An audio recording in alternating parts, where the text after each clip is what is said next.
These are the crunchiest air fryer French fries ever. Is it real or just for the real? A frozen bag of thick cut French fries, crusty. Saying trust me makes me trust you less. Okay, I'll do it. Cover with water and let sit for 30 seconds. So now we're watering our fries. I see why he said trust me. Drain off the water, cover with a lid, shake aggressively till they look like this. So how are wet fries gonna get crispy? I'll shake it like it owes me money anyways. Looks kind of gross, but trust the process because he told me. I know, another big no-no. Here it is. Microwave these bad boys for 5 minutes. Joke's on you, the microwave is my best friend. Then air fry at 400 Fahrenheit for 15 minutes. We're finally air frying these bad boys. Shake halfway through cooking. Mine's not shaking. I've got to admit, this looks pretty good. Optionally a little melted beef fat. Well, good thing that's optional. These are insane. Let's see if it's insane.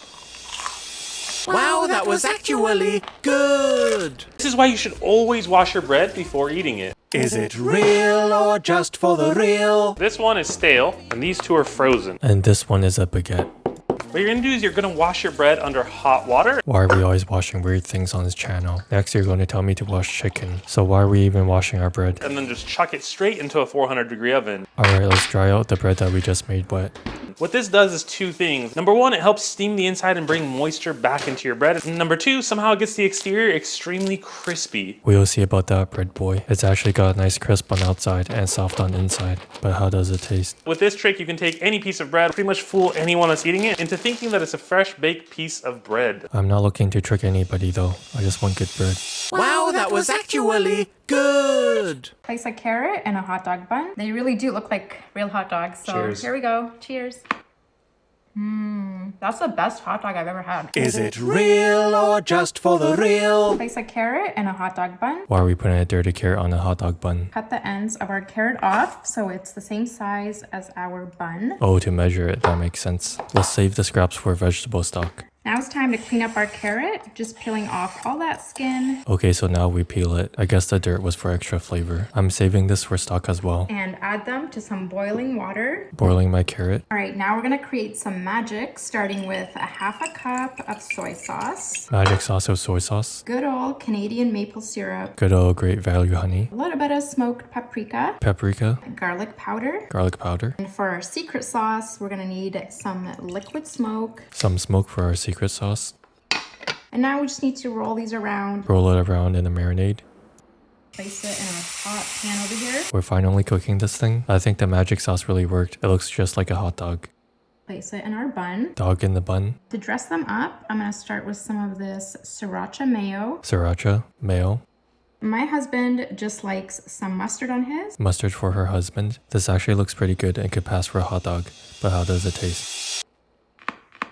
It literally tastes like a real hot dog. Huh? Well, that was kind of mid. Did you know you can deep fry food in salt instead of oil? Is it real or just for the real? Let's test it with the salt from your last breakup. No, this isn't a joke. I'm gonna show you how it's done. Salt goes into a pan. You can't tell me what to do. How about nah?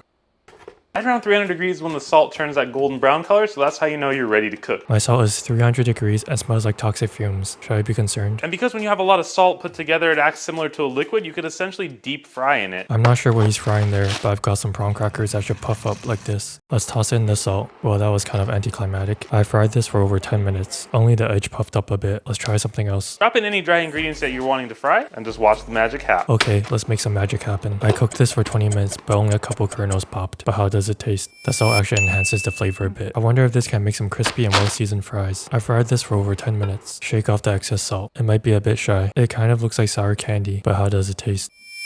I wouldn't try that again. No. Here are the hacks to air fryer fried chicken that shatters when you bite. Is it real or just for the real? You need skin on, bone-in chicken thighs.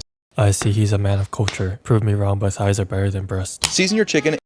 Season with what though? I'll add a little bit of everything and hope it tastes good. Make sure to rub in your secret seasoning. Dust it with baking powder.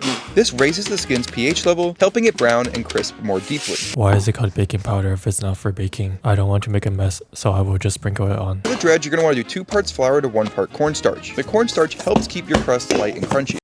This guy is really aggressive with his food. Anyways, flour, cornstarch, and more secret seasoning. Now spray your air fryer basket with oil, place your chicken skin side down, and spray again. Spray with oil and gently place it down. Spray it again. Then cook at 325 for 12 minutes. The lower heat slowly renders the fat under the skin. Can I also sit in an air fryer for 12 minutes? Flip your chicken so skin side is up, then crank your heat to 400 degrees and cook for 12 minutes. Flip it over and crank it to 400 degrees. The results? Juicy golden chicken that's just as crispy as deep fried. Are we still watching a cooking video? My chicken isn't as crispy as his, but still looks pretty good. Kinda like KFC, but how does it taste? Wow, that was actually good! This summer, we're not panicking if we forget to pull our chicken out from the freezer. Is it real or just for the real? Instead, take a deep breath and grab your frozen chicken breast straight from the freezer. Does it sound like I'm panicking? Alright, frozen chicken straight from the freezer. I might be panicking now. The paper is stuck on the chicken. Slice it super thin. Let's slice it super thin. Just give me a moment here. Maybe my knife isn't sharp enough, but I can't cut it that well. Slice it super thin and toss it in a quick marinade of delightful spices. All I caught from that was mayo and lemon zest. Some spices from a not so delightful man from this recipe. As it thaws and soaks up flavor while you're preheating your barbecue, you're already halfway to a win. It feels like I'm trying to fold cardboard onto the skewer. Am I being gaslit into thinking that this is a win? Let's grill this on my indoor barbecue. Why are they falling apart? You can thank me later. This one is gonna save you loads of time. I think this wasted me more time, but thank you. It's barely hanging on like me. Let's see how it tastes. I wouldn't try that again. No. This is how I prepare the frozen Costco salmon for sushi. Is it real or just for the real? It was $34 and it comes deep frozen. They're like hardtacks. Mine were $42.99 Monopoly dollars, and the frozen fish is indeed hard. The FDA says that raw seafood must be frozen for 7 days. Farm salmon are also exempt from this rule, so we're covered on two fronts. He sounds like he knows what he's doing. Double the coverage for double the safety. First, prepare your saline solution. I go for 3 to 4% here. Alright, I'm measuring 30 to 40 grams of salt for 1 liter of water. Give the salmon a nice bath for about 30 minutes. Give the salmon a nice bath for about 30 minutes. Pat it dry. You can slice it up as sashimi now, but I like to firm it up in the fridge for about 5 hours. I dried the fish and let it firm for 1 hour. It honestly looks like restaurant quality fish. And let's slice it up for sashimi. Let's slice it up. Buttery and smooth. That's fantastic. It looks good, but I hope it doesn't make me sick. I'll try it for you guys. Let him cook. Let him cook. My favorite new way to make scrambled eggs is to poach them. Is it real or just for the real? This is a technique that I learned about from Chef Daniel Patterson. He's a big Bay Area chef, and he claims that before he did this, no one had ever done it. Who knows? My ancestors would like a word with you, Mr. Big Bay Area Chef. We're gonna whisk them up super thoroughly until they're foamy. Whisking them until they're whisked. Once this is at a nice, steady, but not aggressive boil, we're gonna make a whirlpool. If you don't do this, the eggs will just go straight to the bottom and stick. Okay, stirring my water. Why do I feel like I've seen this in my bathroom before? Once they're just set, you're gonna strain and then let that sit for 15 seconds Straining my wet egg. and get into a bowl. Garnish with a drizzle of nice olive oil, salt, pepper, and maybe some chives. Salt, pepper, drown it in olive oil, and no maybe to the chives, you need it. It is a gorgeous dish. It almost looks like something a chef who does molecular gastronomy would do. Blink twice if you're being held hostage. Really egg forward. This is awesome. Well, I sure hope so. It's only egg, but how does it taste? Well, that was kind of mid. This is one of my guilty pleasures. Probably going to change your life or give you a coronary. Is it real or just for the real? I'm going to get some water on and boiling. Finally, a recipe from a Michelin chef that I can afford. Add the noodles. Noodles in. Get the spices straight in there. So we're just making instant noodles. When does this become life-changing? Cheap, tasty cheddar. The more the better. I'm adding the best cheese I know, the one called on sale. These are starting to look super delicious. These are looking super concentrated.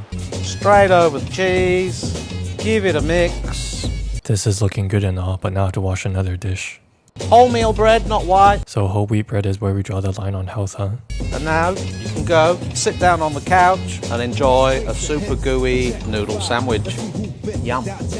Is this what happens when British people try to innovate on beans on toast? It looks questionable, but let's see how it tastes. I wouldn't try that again. No.